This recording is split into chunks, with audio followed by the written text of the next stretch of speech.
Alléluia. Somme 36, le verset 20. Ouvre ta Bible. Somme 36, le verset 20. Oh, Dieu a dit. Plein de personnes se marient sans dire qu'elle me plaît. Oh, Dieu a dit. Un jour, un bien-aimé de la mission de l'évangile. Aujourd'hui, les pasteurs. Il a dit à ma femme que non, si Dieu me dit que telle est ma femme, moi je prends seulement parce que c'est Dieu qui a dit. Dieu n'est pas un dictateur. Ma femme a dit d'accord. Donc si Dieu te donne une fille qui a des petits pieds comme ça sur la chaise roulante et qui est comme ça, tu prends. Il dit que non, l'autre là, caille, non. Mais tu as dit que tout ce que Dieu donne, tu prends. Il y a certaines prières que vous faites, vous ne connaissez pas. 10-15 ans après, ça vous rattrape. Et vous dites que c'est Satan, alors qu'il n'y a pas Satan. Dieu n'a qu'à exaucer ce que vous avez demandé il y a 10 ans. Contrôle ce que tu demandes à Dieu. Ne laissez pas non, ma chère. Écoute-moi, frère, nous sommes dans la chair. Nous avons l'esprit de Dieu, mais nous sommes dans la chair. Est-ce que la fille là te plaît? Alléluia. Si tu écartes le paramètre physique, je te promets que tu risques de te comporter comme certains hommes de Dieu. J'assure ce que je dis. Que je connais qui guettent. Je dis qui guettent.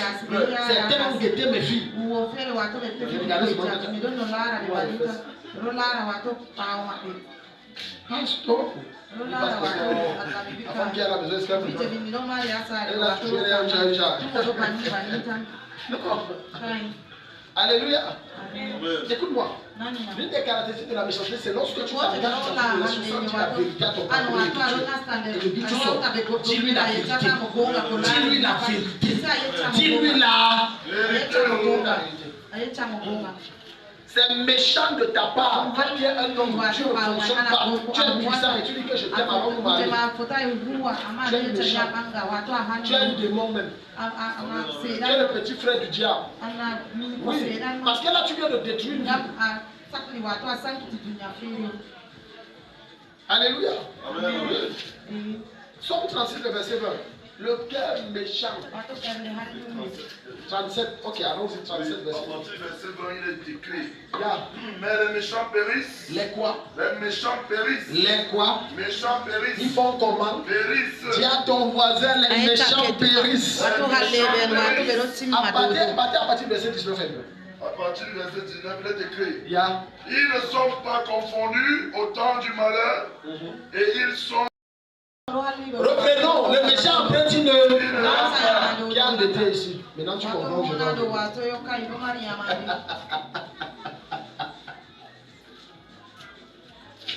Pardon, remets l'argent de tuer. Pardon, remets l'argent de tuer. Ça bloque tes prières. Être endetté, c'est un péché. Parce que le péché, c'est une dette envers Dieu. Donc si tu es endetté, tu as péché. Remets l'argent. Voilà pourquoi Dieu ne te dira jamais que il te dira quoi? Tu prêteras, tu n'as. Donc dans le principe, tu veux un authentique avant de tu n'empruntes pas. Il se contente de la provision que Dieu a satisfaite. Alléluia. Amen. Maintenant, regarde, allons dans Genèse 38, le verset 7. Comment se fait-il que tu n'arrives pas à célébrer les bienfaits que Dieu fait dans la vie de ton frère? J'ai remarqué un truc comme lieu des enfants de Dieu. Très peu parmi eux ont cette promptitude à célébrer les bienfaits de l'Éternel dans la vie de leur frère. C'est pourquoi j'encourage plusieurs à se cacher quand les choses marchent dans ta vie. Alléluia. Amen. Les cimetières sont remplis de personnes qui voulaient montrer qu'elles ont. Donc comme vous m'avez humilié, parlez encore. Ils sont morts. Par contre, tu vas voir ce monsieur qui était pauvre, qui n'avait pas d'argent. Et Dieu a changé sa vie. Mais il est discret. Il est discret. Discret. Même dans son habillement, il est discret. Et il vit très longtemps. Et tu vois les méchants qui sont autour de lui se réjouissent de le voir porter des habits étranges. Mais ne savent pas que ce monsieur-là, il est propriétaire de 10 immeubles de 20 millions. Parce qu'il y a des gens autour de toi qui seront toujours fiers de ta condition. Alléluia. Il y a une de mes mamans ici, on a prié, Dieu a fait grâce, Dieu a ouvert les portes de fenêtre à son fils. Je lui ai dit pour le moment, ne te dis pas ta bouche. Et même quand il sera là-bas, qu'il ne cherche pas la famille. Non, ne cherche pas. Et qu'elle dit Amen. Ne cherche pas la famille. De peur que tu rentres comme tu es venu. Pardon. Qu'est-ce qui s'est passé? Rappelle-toi, douche, les Allemands sont c'est les erreurs que plusieurs font. Qu'est-ce qui te fait croire que le fait que tu as traversé la limite, on ne peut pas te ramener dans la vie? Fais attention. Fais attention. Fais attention. Sois prudent. À une de mes mamans ici, j'ai dit ne montre plus tes mensonges. Tu vas précipiter ta mort. C'est des passages. Cache-toi. Bâtis encore d'autres maisons, mais cache-toi. Que les gens te méprisent, on s'en fout. Que les gens te piétinent, on s'en fout. Ça importe très peu. Mais si tu veux aller de gloire en gloire, cache-toi. Les gens qui opèrent et font des grandes choses, c'est les gens qu'on ne connaît pas. Parce qu'ils se cachent. Le monde est rempli des méchants. Je peux aller plus loin. Est-ce que tu sais que même quand tu te maries, tu vas te cacher? Je m'adresse à surtout ceux qui ont bagarré pour se marier. Pour que tu trouves l'homme là où la femme là, tu as cache-toi. Les gens ont parlé à mon mariage. C'était comme un ninja. Je vous dis devant Jésus, je suis en hôtel. Certains des membres de ma famille savent ce que je les aime. Oh, même mon propre grand frère de même sang qui a donné sa vie à Jésus et qui sait Dieu d'une façon interne. Il dit que je n'attendais rien de personne. J'avais 80 et je me contentais de 80 pour épouser. Parce qu'à l'époque, je souffrais tellement, j'étais extrêmement mais parce que je connaissais ce principe dans ma famille où le mariage c'est la bataille. Elle dit que ça là, comme j'ai brisé ça. Le monde est entouré des méchants. Mon fils maintenant a la licence. Comme ça, l'avantardise, cache-le. Cache-le. Cache-le. D'autres font l'erreur de faire un festin parce que leur enfant part bien. Quelle bêtise, quelle folie. On est en Afrique. On n'est pas chez les blancs ici. Toi, tu fais le festin alors que l'autre femme, ses enfants, celui qui a 30 ans appelle le peuple. Toi, ton enfant a déjà la licence et tu l'envoies en bain. Tu penses qu'elle va être comme ça? La plupart des cérémonies que vous organisez, les endroits où on fusille les gens à ciel ouvert, c'est dans les fêtes. C'est pour ça que j'ai appris chose dans les fêtes. Tu vas me voir aller. Dans la plupart des cas, ils ne mangent pas. Je ne sais pas ce qu'on va cuisiner là-bas que je ne peux pas sortir me commander des Alléluia. Non, mon enfant, comment se fait-il que pour avoir l'enfant c'était difficile? Tu as pu tomber enceinte. Maintenant tu publies. Oh non, je suis enceinte. Oh, Dieu m'a exaucé. Oh, je suis enceinte. Maman, tu sais où je suis enceinte? Enfin, c'est entré.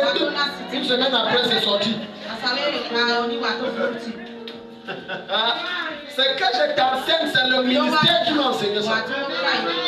Il y a environ 2 ans de mes filles venaient de se marier. Tombe enceinte, appelle maman, appelle papa, je suis enceinte. 2 jours, 3 jours, ça sort. Encore, j'ai dit stop, n'appelle plus. Quand elle a arrêté d'appeler, j'ai dosé une prière, c'est resté. Je lui ai dit, l'excitation que je suis enceinte, j'ai accouché. J'ai accouché. C'est un nouveau bébé dans la famille qu'on n'a jamais vu. J'ai dit, la fête que tu vas appeler ta mère, tu veux l'accoucher. Mon cœur n'en est pas. Attends. J'ai dit, mais il faut que l'excitation. Dès que coup de film bip, les gens vont me dire, gogo. Tu blagues à la sorcellerie. Tu as choqué. Il dit que vous ne connaissez pas comme. Quand je m'attaque à la sorcellerie, laisse-moi, tu ne connais pas. Laisse-moi, je me déchaîne. Tu ne peux pas comprendre. Tu ne peux pas, laisse-moi, je me déchaîne. Ce n'est pas pour bien que Dieu m'a équipé pour détruire de pareilles choses. C'est à dessein. Lundi, pour dire que j'ai accouché mardi, on n'a rien compris sur l'enfant. Jeudi, l'enfant ne mangeait plus. Quand je l'ai vu, je savais qu'il était pas. Mais je n'ai rien dit. Il y a un papillon. Parce que tu sais que le travail de pasteur, c'est qu'il ne faut pas toujours dire être direct. Il y a des gens qui sont directs, ils vont avoir la crise cardiaque. Donne-leur l'espoir. Les gens ne veulent pas entendre ta vérité, ils veulent entendre l'espoir. Dans certains circonstances, ils veulent entendre. Et on va prier, mais je savais qu'il était parti. On est allé à l'hôpital, mais je savais qu'il était parti. Tu blagues avec la sorcellerie. Voilà pourquoi quand on attaque la sorcellerie, soit violent, on ne chante pas. Quand ce gars s'assoit avec ton nom, ton signe, ton sous-vêtement pour te tuer, il ne bâtit pas, il n'y a aucune pitié. Pourquoi tu dois en avoir? Cache-toi. Le monde est méchant, cache-toi. Le monde est méchant, cache-toi. Le monde est méchant, cache-toi. Le monde est méchant, cache-toi. Le monde est méchant, cache-toi. Cache-toi! Le monde est méchant. Quand la prochaine fois on a prié double, l'enfant est en train de... Je lui ai plus dit n'appelle pas. Elle m'a dit n'appelle pas. C'est mieux que ma relation avec ma famille se gâte. J'avais les gens qui te disent la vérité. Tu as dit quoi? Si tu veux.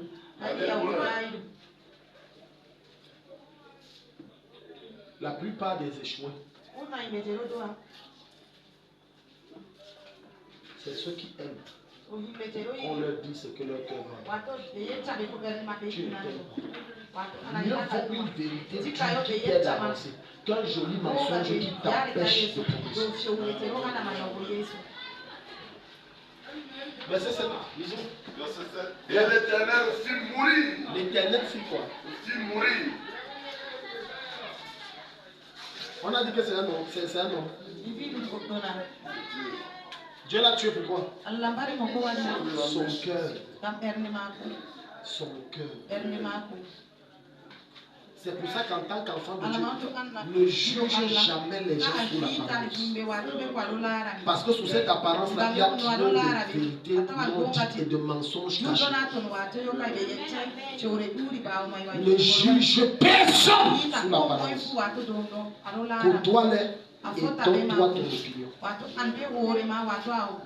Sinon, la bouche des hommes risque de faire que tu rates ta bénédiction. Parce qu'on t'a dit que ta carte est un mauvais pasteur. Et tu vas t'égarer. Ce qui est curieux dans ça, c'est que Dieu se tait. Tu vas prier, Dieu ne te dit rien. Non, on a dit que ta carte c'est un mauvais pasteur.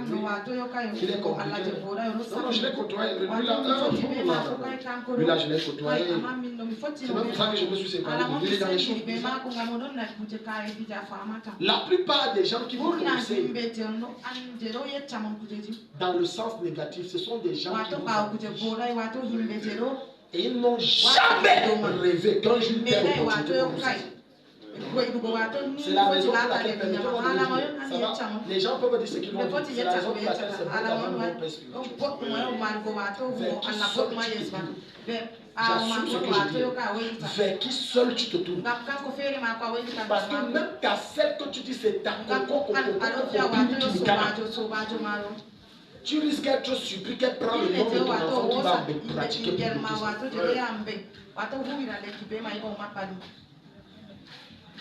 Combien de Camerounais sont venus en mission et ont organisé des fêtes?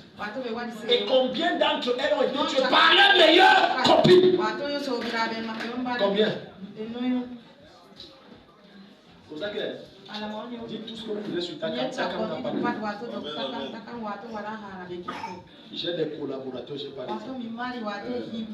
Fais ce que tu veux. Je dis, je n'ai pas d'habitude.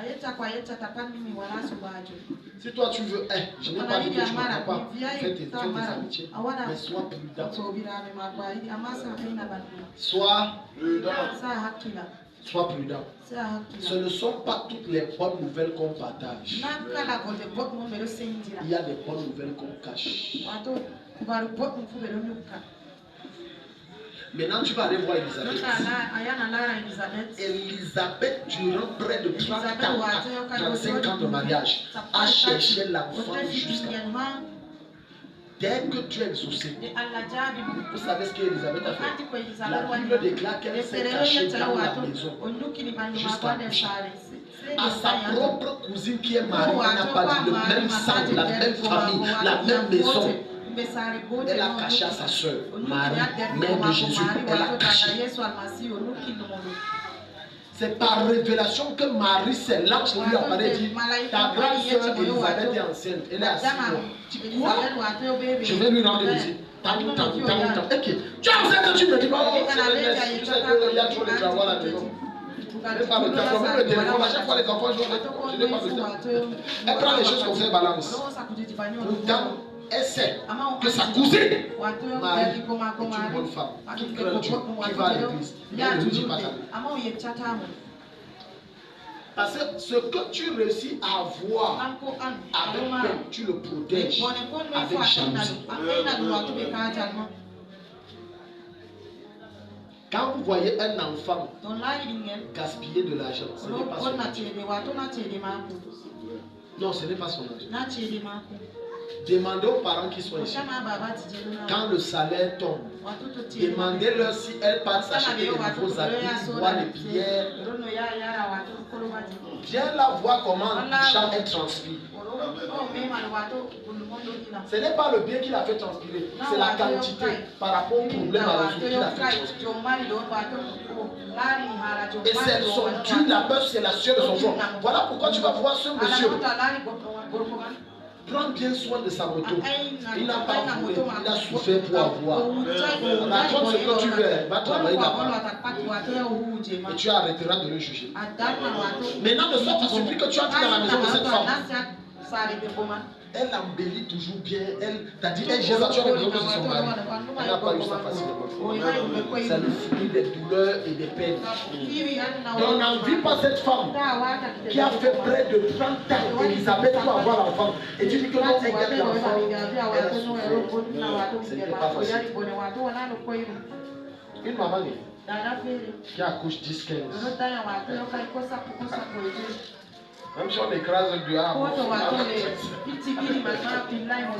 Il y a encore 13. 13 sont encore placés. Il y a elle va pleurer, mais elle ne sentira pas la douleur. Je te dis, elle ne va pas sentir la douleur. Mais l'autre qui a un ou deux, elle pleure dans la même douleur. C'est pas la même douleur. Elles sont toutes deux perdues dans un enfant. Mais ce n'est pas la même douleur. À la 13, moi j'ai suivi les familles où la maman dit à l'enfant meurt, j'ai encore 10 autres. C'est une façon de dire que vous me remplissez même la maison, je ne sais pas comment. On m'avait envoûté pour que je vous accouche. Vous-même vous faites quoi ici?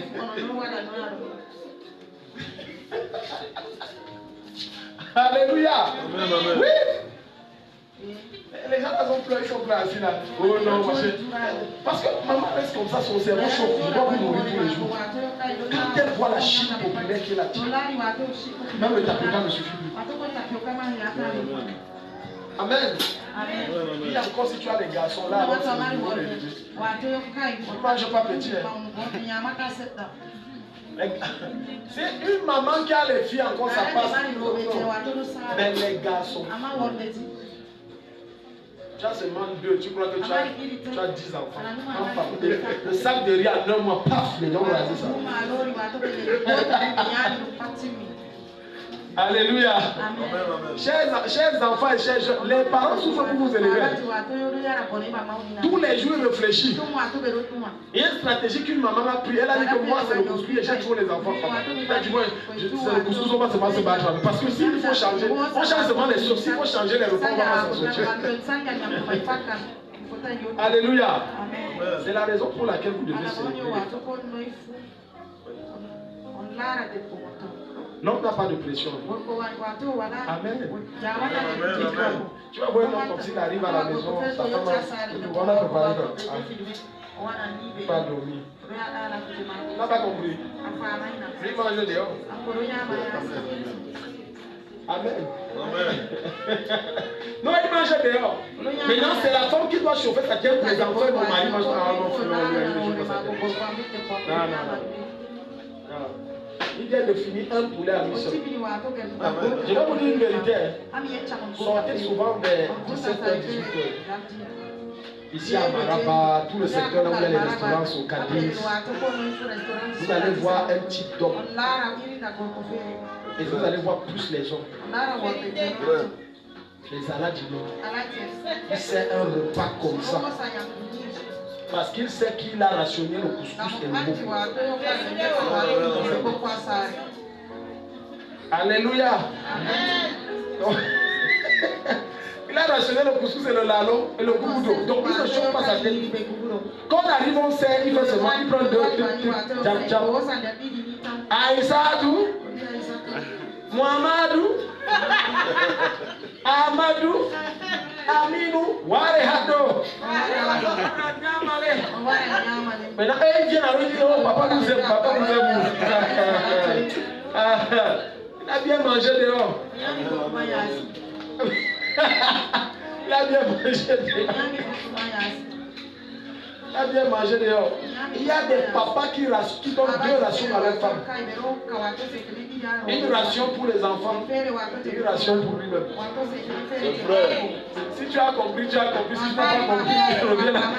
C'est vrai. 2 rations. 2. Il dit que bon, les 10 000, si tu vas gérer pour tes 16 enfants, ce n'est pas pour nos enfants, pour tes 5 enfants. Bon, ok, aujourd'hui, voilà 10 000 pour moi. Je veux que tu me fasses 2 poulets et que tu ajoutes là-bas 1 kilo de viande. Et tu me rôtis ça bien. 10 000 pour lui, soit pour une journée. 10 000 pour 5 enfants et toi y compris pour cette journée. Sois un bon parent au nom de Jésus. Amen, amen, amen. Alléluia. Amen. Parfois, c'est les enfants qui amènent les parents à manger dehors, surtout les papas. Amen. Amen, amen, amen. C'est vrai. Ce que je dis est vrai. Quand papa, je dis, j'ai fait l'expérience ici. J'ai dit que je comprends. Quand j'ai fait l'expérience, j'ai dit à ma femme que je comprends pourquoi mon père mangeait dehors. Tu vas acheter un poulet, tu vas rentrer. Avant de lever, je vais dire ok, manger, c'est les enfants. Avant que tu dis je fais un tour dans la chambre, tu reviens, c'est fini. C'est fini, tu dis tu as mangé, non, ce sont tes enfants qui ont mangé, je viens de manger. Alléluia. Amen. Quand tu fais comme ça 2, 3 fois, tu es découragé. Tu sais ce que tu as fait. On finit avec ça. Alléluia. Est-ce que quelqu'un est béni ce soir? Ok, on finit avec ça.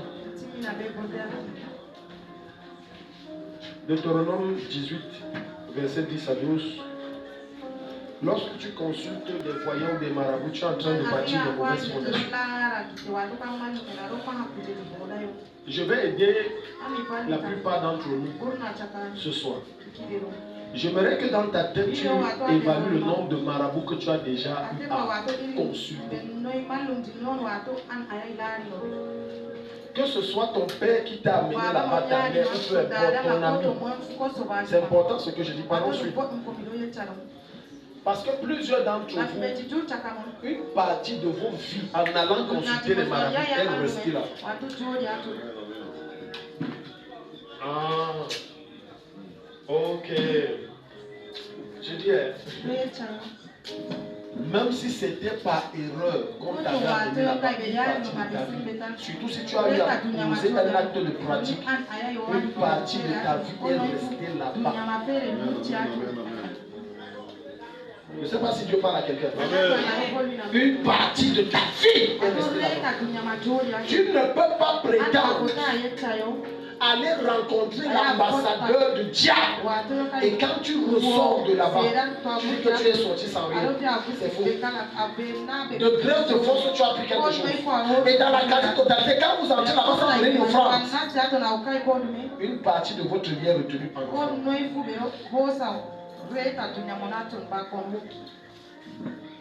Voilà maintenant pourquoi tu dois recenser. J'ai vu 4 marabouts. Ok, quand tu as vu 4 marabouts, en voyant ta vie de faire quoi? L'aspect le plus important, c'est ce que tu as donné à l'enfant.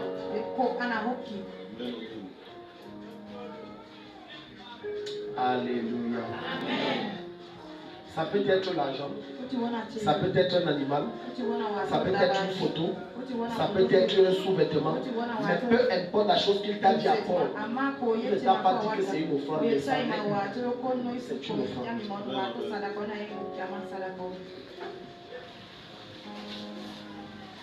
Je ne sais pas si Dieu parle à quelqu'un. C'est une offrande. Non, madame, vous savez, il faut un poulet, il faut cette offrande. Et toute offrande permet à un esprit de se revoir. On ne rencontre pas les esprits sans offrande. C'est un principe spirituel, ce n'est pas que pour les chrétiens. Je répète, on ne rencontre pas des esprits sans jamais. Jamais. L'offrande est ce qui non seulement te connecte à cet esprit, mais numéro 2, ça permet à cet esprit de se mouvoir dans ta vie. Donc quand ce monsieur vous a dit amenez l'huile rouge, amenez le vin de palme, amenez patatatata, revenez avec ceci, c'est une offrande qui t'a automatiquement connecté à l'esprit.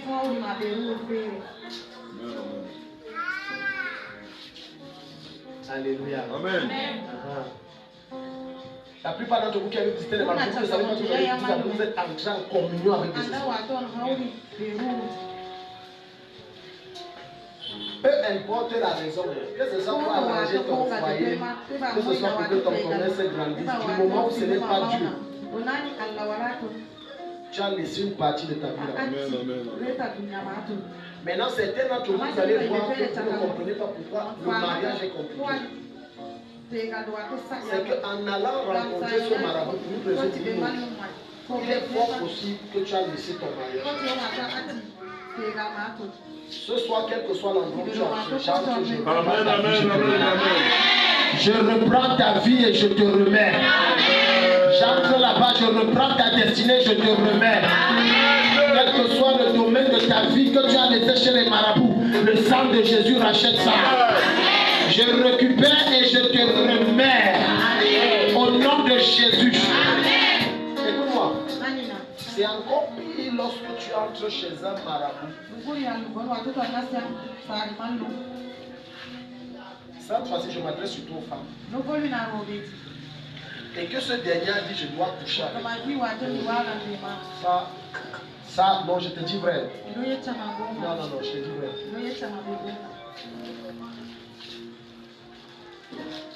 Tu viens, numéro 1, de te condamner à ne plus jamais te marier. Amen, amen. Les hommes pourront coucher avec toi, mais le mariage de Alléluia. Amen, amen. Non, ça, le genre d'esprit, si je dois le puiser, il n'y a rien de plus dangereux dans le monde spirituel que de la prostitution. Donc, quand ce monsieur est monté sur toi, il t'a possédé. Il t'a possédé.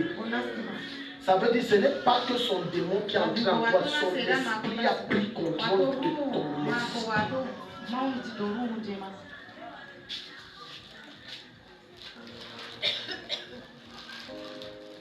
Écoute-moi. Le fait que chacun d'entre vous est venu ici ce soir, que tu veux ou non, tu as pris quelque chose de Dieu. Amen, amen, amen, amen. C'est un principe. Non, c'est un principe. C'est un principe. Je te prends une image. Suis. Si tu entres chez prenons une autorité quelconque.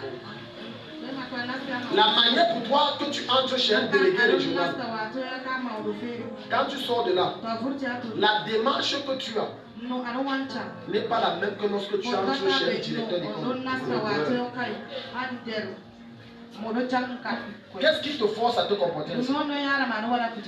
Tu es sorti de là avec une mentalité d'esprit qui veut que tu vas changer. Lorsque tu rencontres un ministre, la manière que tu sors de là, c'est pas comme si tu as rencontré un commissaire. Tu vas avoir des images comme ça. Oui, bonsoir. Oui. J'étais avec monsieur le ministre. Tu vois, mais on lui a rien demandé.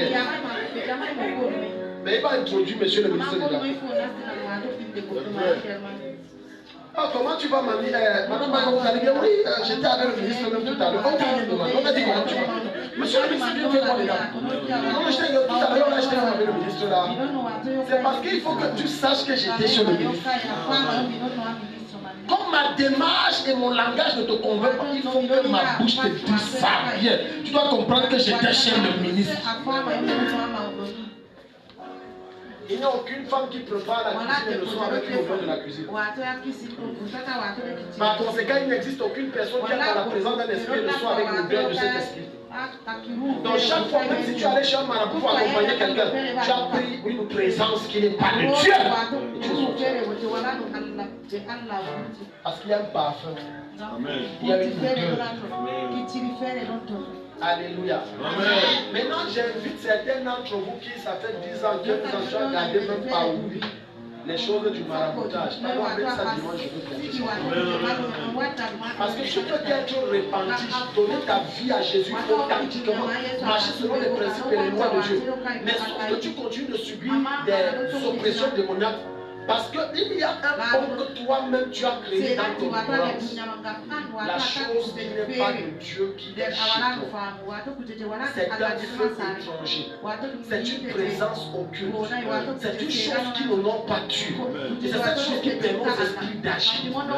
Avant de dire, lorsqu'on prie pour quelqu'un et que les songes maléfiques persistent, ça veut dire qu'il y a une faille.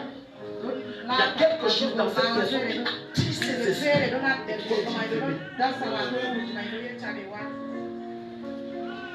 Quand tu es blessé au pied ou à la main, c'est en prenant la tapette que les mouches vont partir. Pourquoi malgré le fait que tu t'appelles, il revient? Il y a ce qu'il a parti. Alléluia. Deutéronome 18, verset 10. Deutéronome 18, Je pense que c'était ça. à partir du verset 10, il est écrit qu'on ne trouve chez toi personne qui fasse passer son fils, chez toi personne qui fasse passer son qui fils fasse passer son fils ou sa fille par le feu, personne qui exerce le métier de divin, personne qui exerce le métier de divin. d'astrologue. Maintenant regarde, monsieur Mbakopé est arrivé voir un voyant et il a pris son fils, Sué, et il l'a amené chez le voyant parce qu'il a dit: mon fils est oppressé, mon fils est malade, mon fils a des blocages, il y a tellement de défis. Je ne comprends pas patati patata et monté. Mais sauf qu'il ignore une chose: en amenant son fils, il vient d'offrir son fils à Satan. Et il a offert un sacrifice. Pourquoi? Tu es le parent et tu as l'autorité. De la même façon, quand tu dis avec ton enfant, je suis en train de le vivre. Alléluia. Amen. À force d'amener constamment ton enfant, même s'il a zéro à l'église, non seulement tu es en train de l'impacter de la puissance et de la présence de Dieu, mais en plus de cela, tu es en train de lui communiquer l'esprit de Dieu. Ce qui fait que demain, quand tu ne seras pas là, le fait que tu l'amènes à l'église te devient une réclamation dans sa vie. Mais sauf que ça sera une réclamation divine. Il ressentira en lui fortement le désir de toujours partir dans l'église de nouvelle. Parce que sa mère l'amenait toujours là-bas. Je te parle d'un enfant même qui est conscient. et qui ne connaît pas les personnes de là disent ça. Entre-temps, peut-être il a grandi avec son nom, mais à un certain niveau. Il faut que je rentre. Il va à l'église catholique qui n'est pas il va chez les évangéliques qui n'est pas chez les protestants qui se sentent bizarres. Mais ils savent qu'il y a comme une force qui va seulement dans le c'est le fait de la BD de la même façon. Pourquoi tu es étonné que ton enfant va chez le marabout alors que quand il était dans le ventre, tu as léché le marabout? Est-ce que Dieu parle à quelqu'un? Je n'ai pas dit qu'il est né. Pourquoi ça te choque? Dès qu'il y a une vie dans ton ventre, chère femme, et que tu entres dans des endroits lugubres, tu es en train d'initier cet enfant dans cette vie-là. Et naturellement, il va aller là. Alléluia. J'ai causé avec l'enfant d'un homme de Dieu à l'époque il avait 3 ans. Son père me disait que son fils s'est mis à regarder le dessin animé. Il a dit papa, je ne veux plus voir ce dessin. Il a dit pourquoi? Il y a des forces occultes.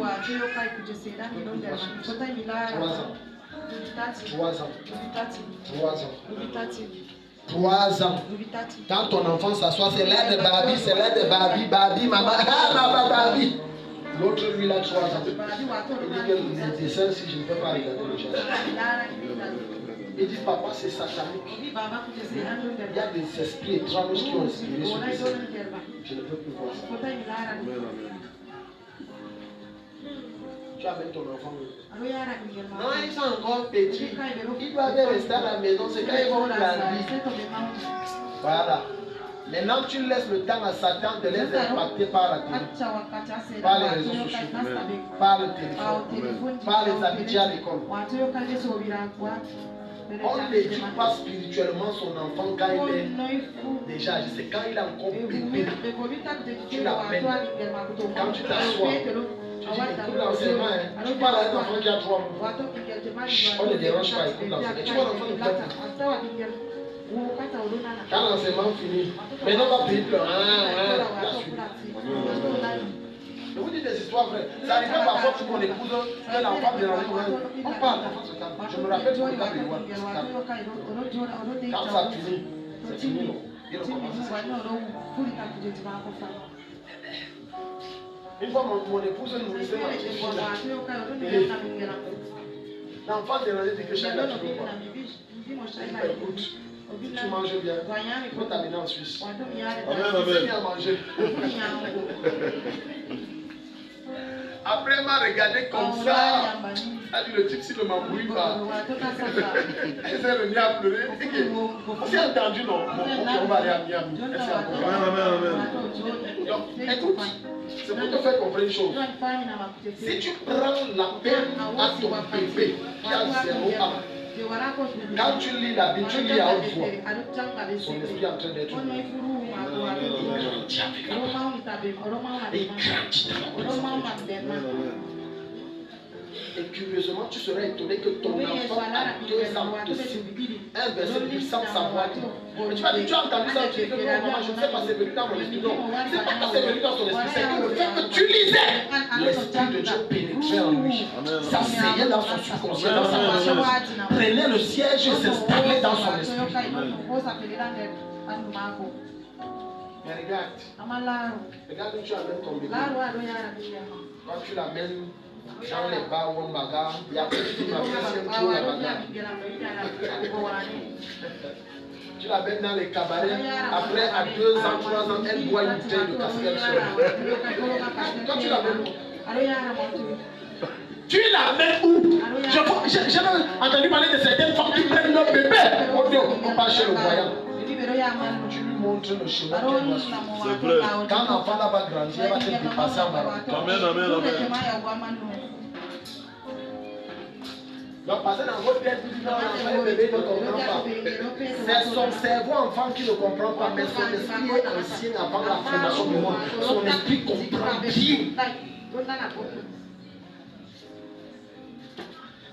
Alléluia. Amen. Parlez à vos enfants, parlez à leur esprit, enseignez-leur les voies de Dieu, à leur esprit. Et vous serez étonnés de voir combien ils grandissent dans la présence de Dieu. Achetez-le même une Bible.